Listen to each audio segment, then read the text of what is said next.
Optimisme, mot moteur, motivant, à contre-courant du mot plombant, pessimisme, et des mots, M-A-U-X, courant du pessimiste X ou Y, lui qui est du genre catastrophé, à vous apostropher de son défaitisme, bien loin de ce trophée qu'est le cœur en fait de l'optimiste.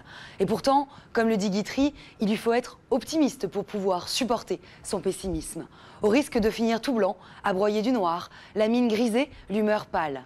Mais si le pessimisme est d'humeur, l'optimisme, lui, est de volonté, comme l'écrit Alain dans son propos sur le bonheur, une prose de chaleur. Autrement dit, faut le vouloir pour ne pas voir les choses en noir.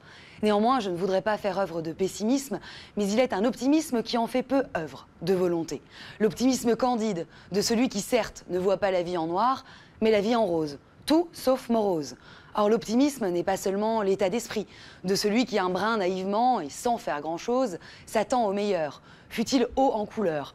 Mais c'est aussi et surtout une attitude impliquant des comportements engagés. Un optimisme de volonté ne peut se contenter de voir la vie en rose. Il prend la vie en ose, propose, entreprend, agit pour que le meilleur arrive, pour le meilleur et pour le vivre. En ce sens, peut-on dire qu'il prend les choses avec philosophie, qu'il prend la vie du bon côté, celui de l'esprit critique, qui décortique les problématiques, se refuse à la sinistrose ou à rêver sa vie, mais ose penser et agir, ose et dose, les bras ouverts à la vie et à ceux qui y causent souci, contrairement à l'optimisme candide de celui qui les fuit, et à l'inverse de sa bête noire, le pessimisme qui, lui, baisse les bras. Pessimisme, rien que le mot brasse, là où celui d'optimisme éveille à sourire.